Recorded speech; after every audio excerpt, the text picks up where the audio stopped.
खांसी की गोली, बुखार की गोली तो बहुत खाई होगी। ये दूसरी गोली है, वो पिल PIELL होती है। पब्लिक इंटरेस्ट लिटिगेशन, कोई भी इंडियन सिटीजन जब लगता है कि कोई matter of general importance for the general public है और सुनवाई नहीं हो रही है और एग्जीक्यूटिव ठीक से काम नहीं कर रहा, तो वो कोर्ट में, डायरेक्ट सुप्रीम कोर्ट में पहुंच सकता है। समझ में आ गया? तो ये इसलिए ताकि लोगों को ये ना फील हो कि सुप्रीम कोर्ट तक जाना बहुत ही डिफिकल्ट है। अब ध्यान से मेरी बात सुनिएगा। अगर एग्जीक्यूटिव गड़बड़ी कर रहा है बस तभी PIL फाइल होगा।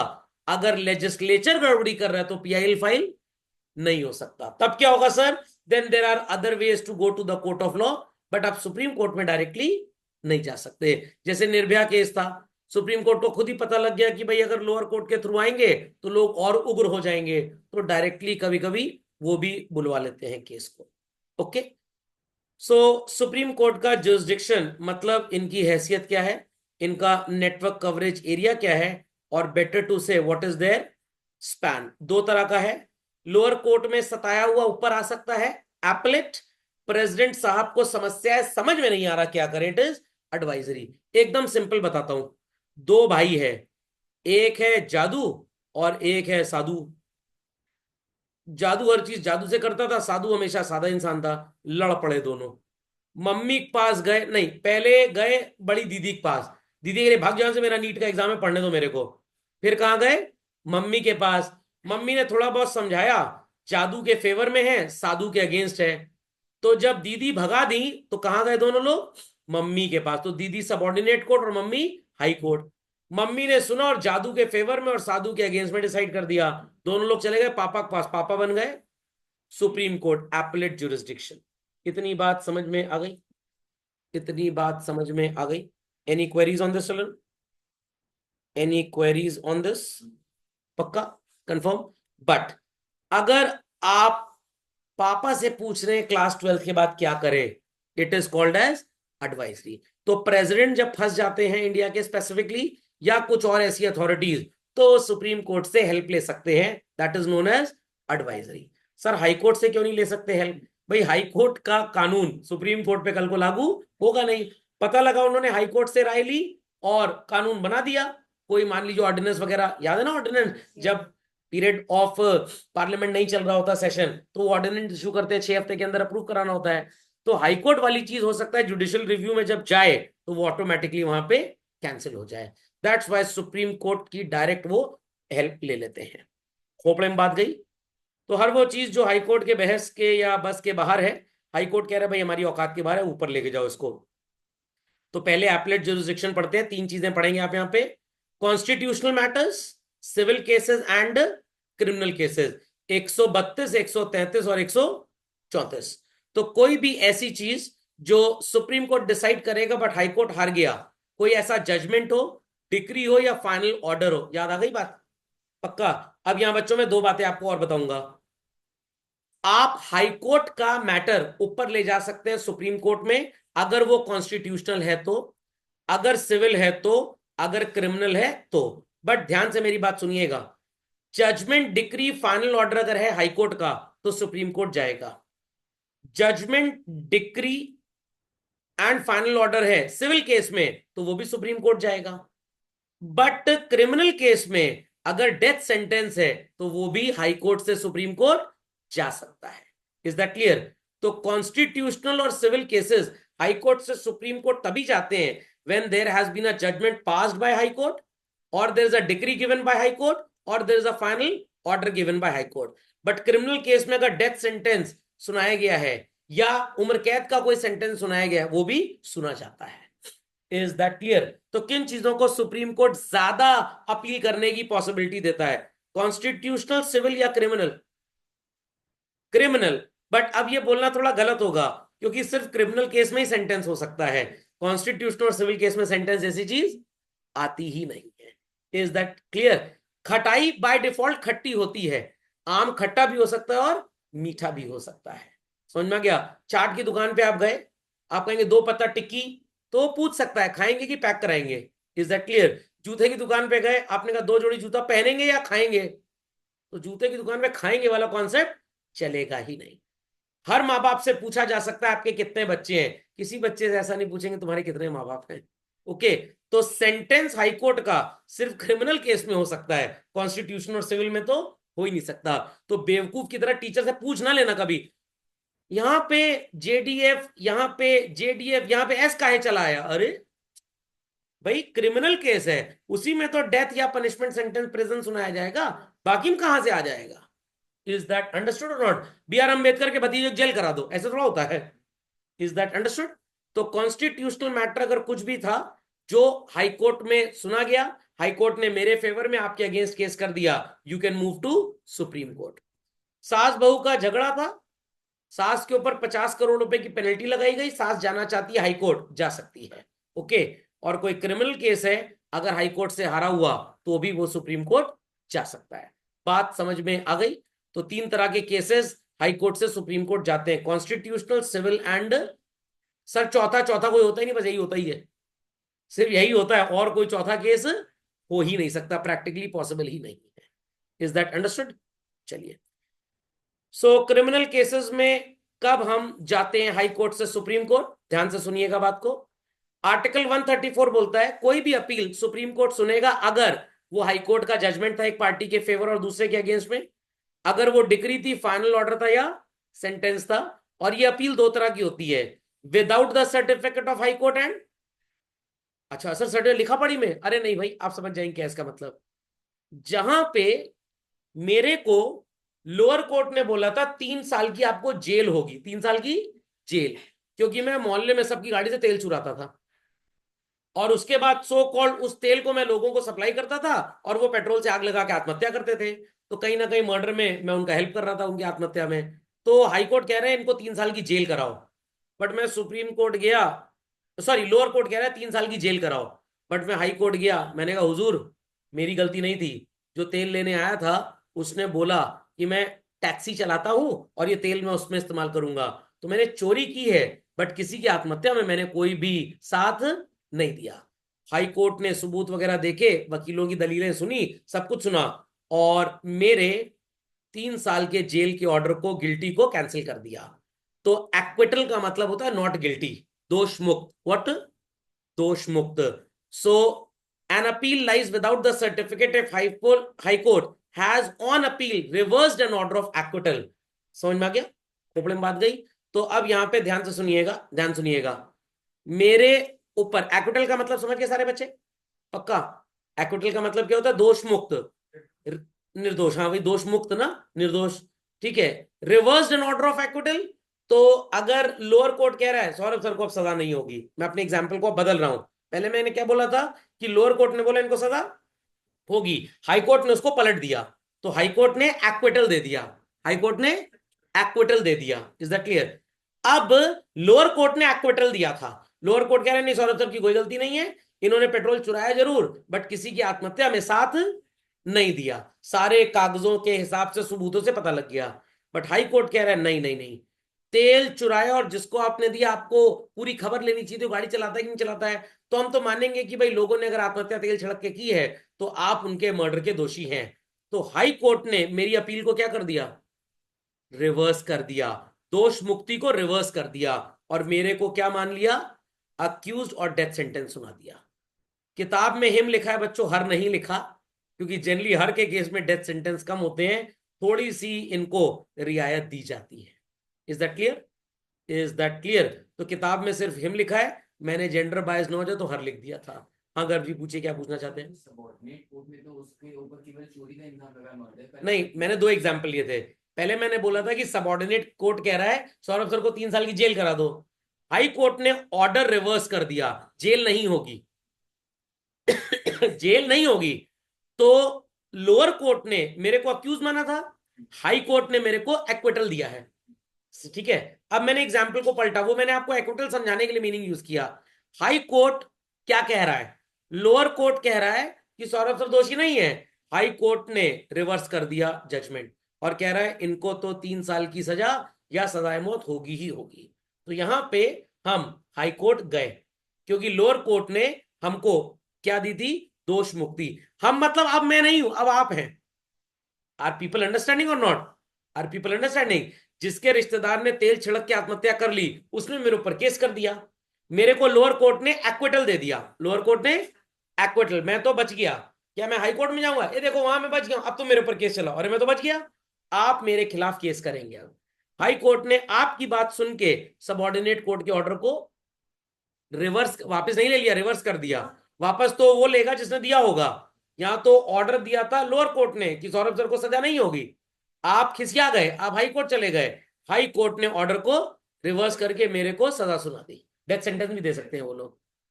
जहां पे ट्रायल को विड्रॉ कर लिया जाए, यहां पे दोनों केसेस में आप हाई कोर्ट जा सकते हैं।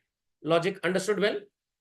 So, an appeal lies without the certificate if the High Court has withdrawn for trial before itself any case from any subordinate court or, sorry, to its authority and has in such trial convicted the accused person and sentenced him to death. तो ये दोनों चीजों में high court क्या सुना सकता है सजा? डेथ सेंटेंस भी दे सकता है मेरे को। Is that understood? तो ध्यान दीजिएगा मेरी बात को, मैं फिर से बोल रहा हूं, पूरा एग्जाम्पल बहुत डिफिकल्ट है ये। आपने मेरे ऊपर केस किया क्योंकि मेरे को लोअर कोर्ट से दोष मुक्ति मिल चुकी थी, एक्विटल मिला था। हाई कोर्ट कह रहे नहीं नहीं कैसे मिला है, ये गलत है, सौरभ सर को सजाए मौत सुनाई जाती है। या आप कह रहे हैं, या हाई कोर्ट कह रहा है लोअर कोर्ट को तुम छोड़ो, अब मुकदमा हम सुनेंगे, तो आपका लोअर कोर्ट में जो मुकदमा चल रहा था वो विड्रॉ हो गया, सीधे कहां सुनवाई हो रही है? हाई कोर्ट में। Is that understood? सबको समझ में आ गया ये एपेलेट ज्यूरिसडिक्शन? चलिए आते हैं एडवाइजरी ज्यूरिसडिक्शन के ऊपर। प्रेसिडेंट की हेल्प के लिए आर्टिकल 143 बोलता है, कानून या किसी चीज में कुछ गड़बड़ी नजर आ रही है, इस केस में प्रेसिडेंट साहब या साहिबा कहां जा सकते हैं? Supreme court. सर कैसे, उबर से जाएंगे, ओला से जाएंगे? अरे वो चीफ जस्टिस को मीटिंग के लिए बुला लेंगे सीधे प्रेसिडेंट हाउस में।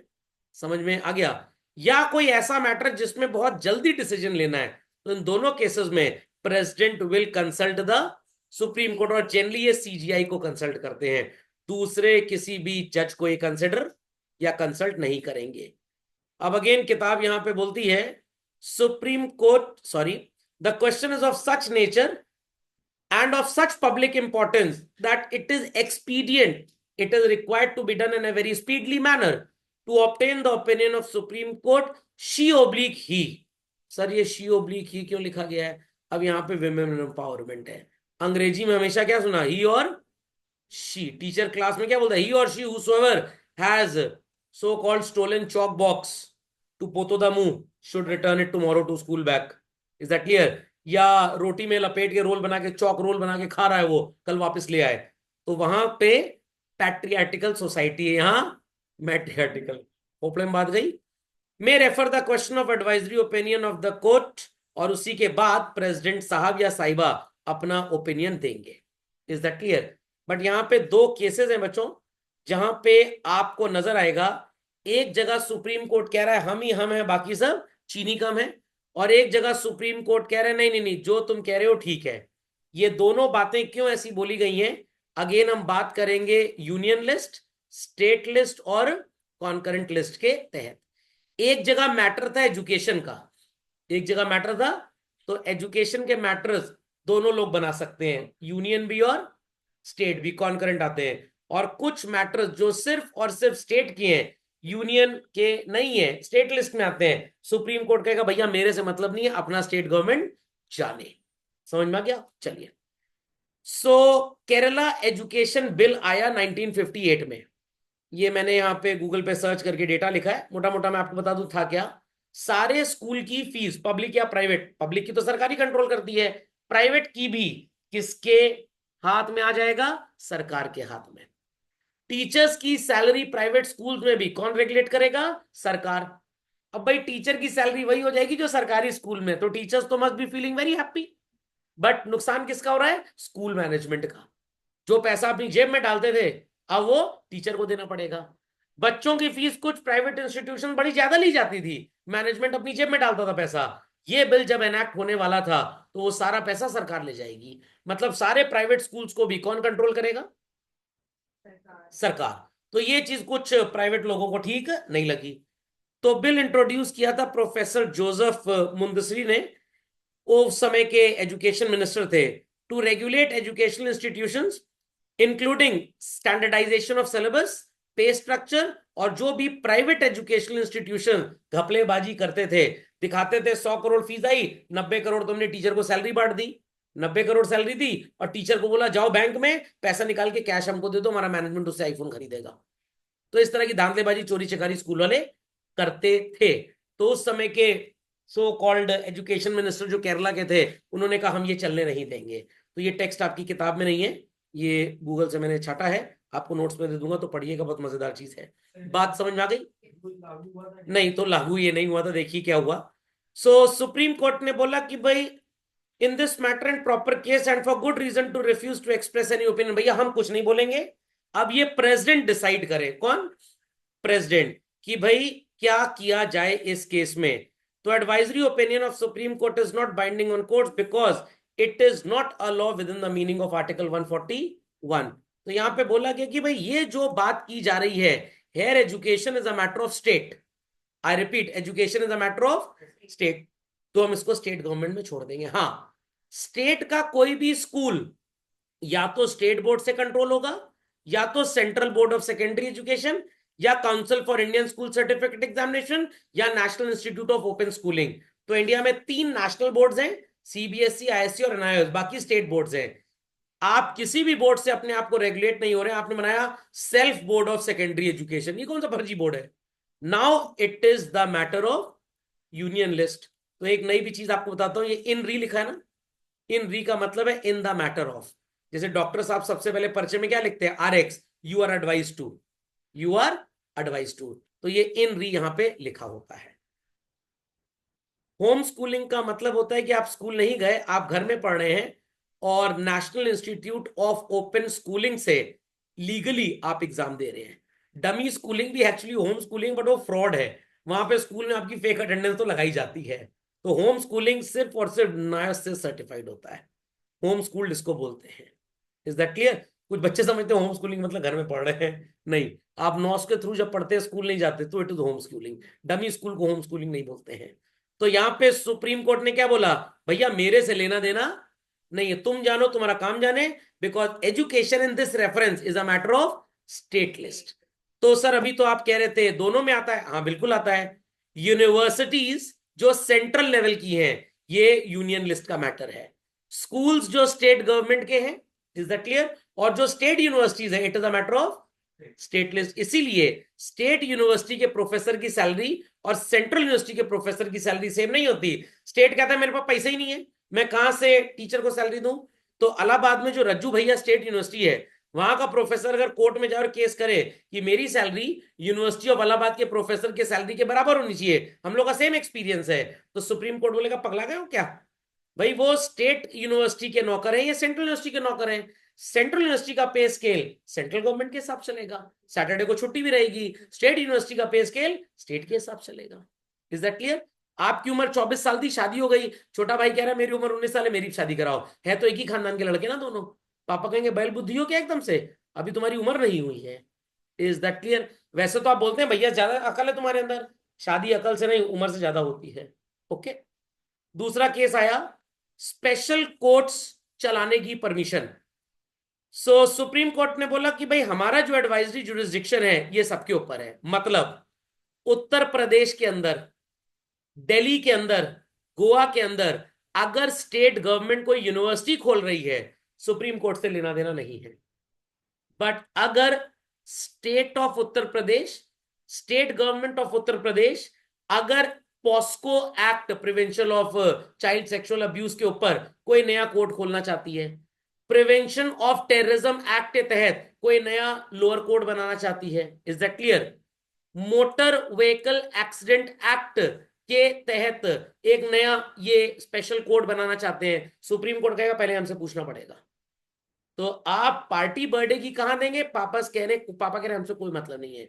शादी किस लड़के या लड़की से करेंगे, पापा से मतलब है। तो पापा कह रहे हैं शादी का डिसीजन मैं लूंगा, तुम नहीं लोगे, बर्थडे पार्टी का तुम ले लो। Is that understood? तो सुप्रीम कोर्ट कह रहा है कि अगर स्टेट में कोई कोर्ट वगैरह सेटअप होना है तो हम ही हम हैं, बाकी सब चीनी कम है। लॉजिक समझ में आ गया? बाकी कोई काम अगर करना है जो स्टेट लिस्ट में आता है, हमारा उसके ऊपर कोई जुरिस्डिक्शन नहीं है। तो मैं स्टूडेंट से बोल रहा हूं बिहेव योरसेल्फ सिर्फ क्लास के अंदर, शादी में नाच रहा है बच्चा, वहां बोलूं बिहेव योरसेल्फ जाके? बच्चा कहेगा sir this is not your classroom, this is my papa mummy 25th wedding anniversary, behave yourself, ऐसे नाचना है, ऐसे नाचना है। खोपड़े में बात गई कि नहीं गई? समझ में आ गया? पक्का? तो ये था कॉन्सेप्ट ऑफ जुरिस्डिक्शन। एक जगह वो अपने आप को अलग कर लेते हैं, कह रहे प्रेसिडेंट डिसाइड, दूसरे कह रहे नहीं हम ही डिसाइड करेंगे। समझ में आ गया? तो इसी के साथ ये टॉपिक्स होते हैं आज के समाप्त।